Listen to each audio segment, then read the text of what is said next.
और चलिए बुलेटिन की शुरुआत करेंगे अहम खबर के साथ, जहां चंडीगढ़ यूनिवर्सिटी के एमएमएस कांड में जांच की आंच अब हिमाचल प्रदेश तक पहुंच चुकी है। शिमला पुलिस ने इस मामले में 2 आरोपियों को गिरफ्तार किया है, वहीं एक युवक को हिरासत में लिया गया है। इस मामले में सीएम जयराम ठाकुर ने पंजाब पुलिस को जांच में सहयोग करने के निर्देश दिए हैं। साथ ही दोषियों के खिलाफ कड़ी कार्रवाई की मांग की गई है। बड़ी खबर आपको बता रहे हैं, जहां चंडीगढ़ यूनिवर्सिटी एमएमएस कांड की जो जांच है उसके तार अब हिमाचल प्रदेश से जुड़े हुए नजर आ रहे हैं। शिमला से 2 युवकों को गिरफ्तार किया है। शिमला पुलिस ने दोनों युवकों को पंजाब पुलिस के हवाले किया। साथ ही मुख्यमंत्री जयराम ठाकुर का भी इस पर बयान आया है। उन्होंने साफ तौर पर कहा है कि इसमें सख्त कार्रवाई हो और कड़ी कार्रवाई सुनिश्चित करने की उन्होंने बात कही है।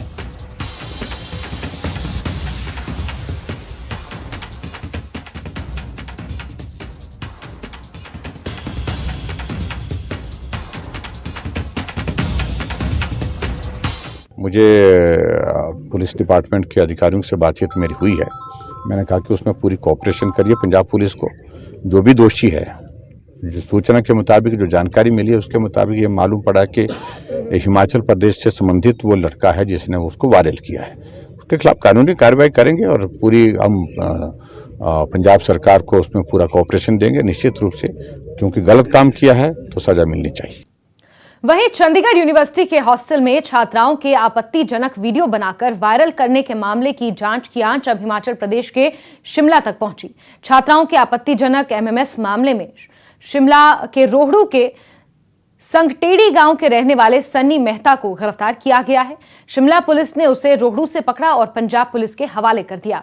मामले में दूसरा आरोपी भी रोहड़ू का ही रहने वाला बताया जा रहा है, उसे भी गिरफ्तार कर लिया गया है। शिमला के ढली से 31 साल के युवक रंकुंज को भी पुलिस ने हिरासत में ले लिया है। खरड़ यूनिवर्सिटी में एमबीए कर रही एमएमएस बनाने वाली आरोपी छात्रा भी रोहड़ू की ही रहने वाली बताई जा रही है।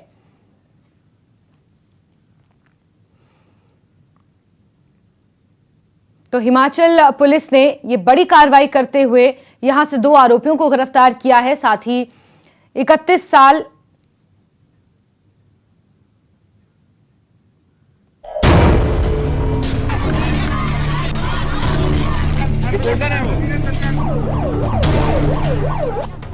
चंडीगढ़ यूनिवर्सिटी के हॉस्टल में छात्राओं के आपत्तिजनक वीडियो बनाने के मामले में हिमाचल पुलिस एक्शन मोड में आ गई है। पुलिस ने शिमला के रोहड़ू के संगठेड़ी गांव के रहने वाले सनी मेहता समेत 2 युवकों को गिरफ्तार किया है।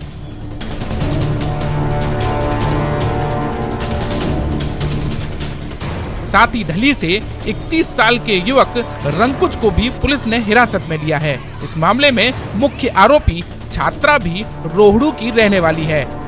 इस मामले में सीएम जयराम ठाकुर ने हिमाचल पुलिस को साफ निर्देश दिए हैं कि वो इस मामले में पंजाब पुलिस की सहायता करे और मामले में दोषियों के खिलाफ कड़ी कार्रवाई सुनिश्चित की जाए। मुझे पुलिस डिपार्टमेंट के अधिकारियों से बातचीत मेरी हुई है। मैंने कहा कि उसमें पूरी कोऑपरेशन करिए पंजाब पुलिस को। जो भी दोषी है, जो सूचना के मुताबिक जो जानकारी मिली है उसके मुताबिक ये मालूम पड़ा कि हिमाचल प्रदेश से संबंधित वो लड़का है जिसने उसको वायरल किया है। उसके खिलाफ कानूनी कार्रवाई करेंगे और पूरी हम पंजाब सरकार को उसमें पूरा कोऑपरेशन देंगे निश्चित रूप से, क्योंकि गलत काम किया है तो सजा मिलनी चाहिए। वहीं यूनिवर्सिटी प्रशासन की ओर से मामले को दबाए जाने और पुलिस की ओर से कठोर कार्रवाई न होने की आशंका के मद्देनजर छात्र छात्राओं में गुस्सा बरकरार है। हालांकि डीआईजी जीएस भुल्लर से बातचीत के बाद छात्र थोड़े संतुष्ट नजर आए। अभी जो बात हुई है आई थिंक वो बिल्कुल टू द पॉइंट, जिसका जो मन में थी बड़ी क्लियरली 1 to 1 हो सकी बात। वो मेरे ख्याल से अब उनकी जो सारी शंका थी या कोई कह लो ट्रस्ट का इशू था, that has been resolved fully. बता दें कि हॉस्टल की छात्राओं के आपत्तिजनक वीडियो भेजने के मामले में आरोपी छात्रा को भी पुलिस ने गिरफ्तार कर लिया है। पंजाब के सीएम भगवंत मान ने भी इस मामले में उच्च स्तरीय जांच के आदेश दिए हैं।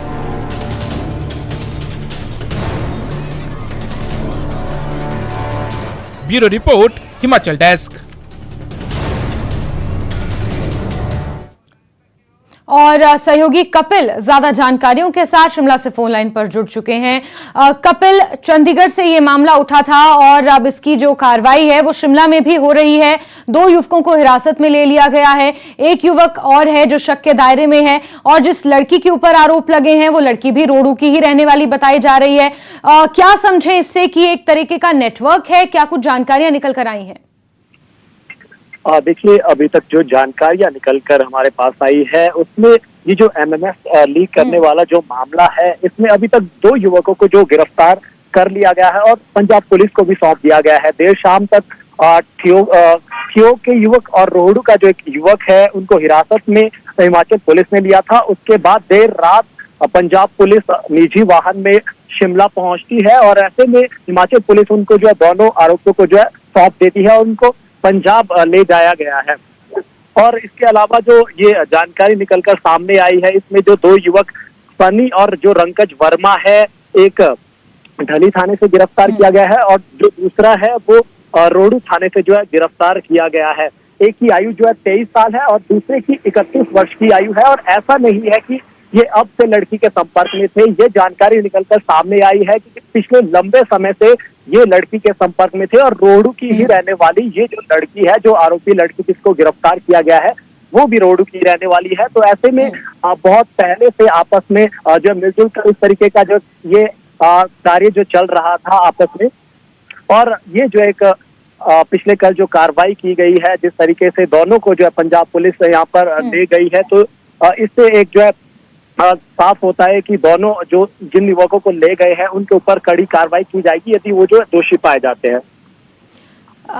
ठीक है, बिल्कुल। कपिल, जब हिमाचल पुलिस ने इन दोनों युवकों को हिरासत में लिया तो जाहिर सी बात है इनसे कुछ पूछताछ की गई होगी, कोई एक जरिया ढूंढा गया होगा। जब ये जानकारी हिमाचल पुलिस को मिली कि इस तरीके से पंजाब यूनिवर्सिटी के माफ कीजिए चंडीगढ़ यूनिवर्सिटी के जो तार हैं वो शिमला से जुड़े हुए हैं या हिमाचल से जुड़े हुए हैं, क्या वो नेटवर्क रहा? किन लोगों से छानबीन की गई, किन लोगों से पूछताछ की गई? क्या इस मामले में कोई जानकारी मिल पाई है? क्योंकि एक ये बड़ा नेटवर्क लग रहा है जिस तरीके से आप जानकारियां दे रहे हैं कि आज से ही नहीं, काफी लंबे समय से ये इनका काम जारी था। जी हाँ, बिल्कुल। देखिए, जिस तरीके से जो एसएचओ है रोहडू के चमन लाल, उनसे जो जानकारी मिल पाई है, अभी तक दोनों जो युवक हैं उनसे कोई भी पूछताछ नहीं की गई है। पंजाब पुलिस ही उन दोनों युवकों से पूछताछ करेगी। यहाँ जो पुलिस ने अभी तक कोई भी जो है उनसे जो पूछताछ नहीं की गई है। जिस तरीके से एक जो बेकरी का कार्य करता था और दूसरा युवक जो ट्रैवल एजेंसी में कार्य करता था, तो कहीं ना कहीं अब पंजाब पुलिस ये तय करेगी कि किस तरीके की जो उनसे पूछताछ की जाती है और क्या निकलकर सामने आता है। ठीक है कपिल, क्योंकि जांच की जिम्मेदारी अब हिमाचल पुलिस के कंधों पर भी है। मुख्यमंत्री भी ये बात कह चुके हैं कि पंजाब पुलिस को पूरे तरीके से सहयोग दिया जाएगा। हिमाचल पुलिस का क्या कुछ आगे इस पर रुख रहेगा, क्या कार्रवाई होगी, नजर आप बना के रखिए, जानकारियां आपसे लेते रहेंगे। फिलहाल बहुत शुक्रिया कपिल। आगे बढ़ेंगे बात एक और बड़ी खबर की, जहां सीएम जयराम ठाकुर मंडी के दौरे पर रहेंगे। सदर विधानसभा क्षेत्र को वो करोड़ों की सौगात दे सकते हैं, योजनाओं का उद्घाटन कर सकते हैं, साथ ही करोड़ रुपए की योजनाओं का शिलान्यास भी किया जा सकता है। प्रगतिशील हिमाचल कार्यक्रम में वो हिस्सा लेंगे। तो बड़ी खबर आपको बता रहे हैं, आज मंडी के दौरे पर रहेंगे। गृह जिला है मुख्यमंत्री जयराम ठाकुर का, और जब भी मंडी आते हैं तो मंडी के लोगों को कुछ न कुछ सौगातें देकर जाते हैं। इस बार भी ऐसा माना जा रहा है कि प्रगतिशील हिमाचल कार्यक्रम में वो हिस्सा लेंगे और सदर के लोगों को करोड़ों की योजनाओं का वो तोहफा दे सकते हैं। कई उद्घाटन और शिलान्यास भी करने हैं, वो भी कार्यक्रम रखा गया है। तो बड़ी खबर, मुख्यमंत्री जयराम ठाकुर मंडी के दौरे पर हैं। सहयोगी वीरेंद्र ज्यादा जानकारियों के साथ फोन लाइन पर मौजूद हैं। वीरेंद्र, मुख्यमंत्री के दौरे को लेकर क्या कुछ जानकारियां मिल पाई हैं? देखिए, 11 बजे मुख्यमंत्री का मंडी पहुंचने का कार्यक्रम जो बताया जा रहा है, अभी मुख्यमंत्री कांगड़ा जिला के धर्मशाला में मौजूद है और 11 बजे जो है वो माध्यम से यहाँ पर मंडी में पहुंचेंगे। मंडी में पहले उनका जो कार्यक्रम है, मंडी विकास सदन में कार्यक्रम है, Himachal Pradesh pollution control board जो है उनके कार्यालय के जो नया भवन बनना है उसकी आधारशिला रखेंगे और साथ ही कार्यालय का भी करेंगे। इसके बाद मुख्यमंत्री सदर विधानसभा क्षेत्र के कोटली में जाएंगे, जो एक तरीके से तुंगल घाटी जिसे कहा जाता है, जो एक तरीके से पंडित सुखराम परिवार का गढ़ माना गया है। मंडी की राजनीति में। तो वहां पर आज जी। मुख्यमंत्री जयराम ठाकुर जो हिमाचल स्थापना के 75 वर्ष को लेकर जो कार्यक्रम पूरे हिमाचल प्रदेश में किए जा रहे हैं, वो कार्यक्रम आज सदर विधानसभा क्षेत्र के कोटली में जो है वहां पर रखा गया है। वहां पर मुख्यमंत्री जयराम ठाकुर जाएंगे। तो इस कार्यक्रम को लेकर वहां पर तैयारी जो है वो पूरी कर दी गई है और मुख्यमंत्री के आने का जो है वो इंतजार किया जा रहा है। जी बिल्कुल वीरेंद्र, क्योंकि कोटली के दौरे पर जाएंगे। कोटली जो गांव है वो तुंगल वैली में लगता है और वहां पर आपने जानकारियां दी कि अनिल शर्मा का वो गढ़ है। तो क्या ये माना जाए कि अनिल शर्मा आज मुख्यमंत्री जयराम ठाकुर के साथ वहां पर नजर आ सकते हैं? क्योंकि पिछले समय में अनिल शर्मा के घर में जो जिस तरीके से राजनीति को लेकर एक असमंजस की स्थिति बनी हुई है, उस लिहाज से ये देखना अपने आप में काफी दिलचस्प होगा कि अनिल शर्मा के गढ़ में जब मुख्यमंत्री जाएंगे तो क्या अनिल शर्मा खुद उनके साथ रहते हैं? जी बिल्कुल, इस वक्त जिस प्रकार की परिस्थिति अनिल शर्मा के परिवार को लेकर बनी हुई है, यही कयास लगाया जा रहा है कि अनिल शर्मा भाजपा में बने रहेंगे या फिर कांग्रेस में जो है वो वापस चले जाएंगे। इस बात को लेकर अभी असमंजस की स्थिति पड़ी है। हमने भी जब उनका इंटरव्यू किया था तो उस वक्त पे हमने उनसे जानने की कोशिश की थी, तो उनका कहना था कि जो सदर विधानसभा क्षेत्र की जनता तय करेगी उसी आधार पर उनका अगला निर्णय होगा। लेकिन बड़ी बात यह है कि आज इस कार्यक्रम में मुख्यमंत्री जा रहे हैं, क्या उस कार्यक्रम में अनिल शर्मा वहां पर मौजूद होंगे या नहीं? तो हमें जो जानकारी मिली है तो उसके अनुसार अनिल शर्मा उस कार्यक्रम में मौजूद होंगे। वहां पर जितने भी उद्घाटन और शिलान्यास होने जा रहे हैं, उन उद्घाटन और शिलान्यास की पट्टिकाओं पर भी अनिल शर्मा का नाम दर्ज कर दिया गया है, जो हमें पिछले कल जानकारी मिली है। तो अनिल शर्मा वहां पर उस कार्यक्रम में जा रहे हैं और उद्घाटन शिलान्यास की पट्टिकाओं पर भी उनका नाम है। लेकिन इसके बाद बड़ा सवाल अब ये है कि अनिल शर्मा अपने संबोधन में क्या कुछ कहेंगे और मुख्यमंत्री जयराम ठाकुर अपने संबोधन में क्या कुछ कहेंगे।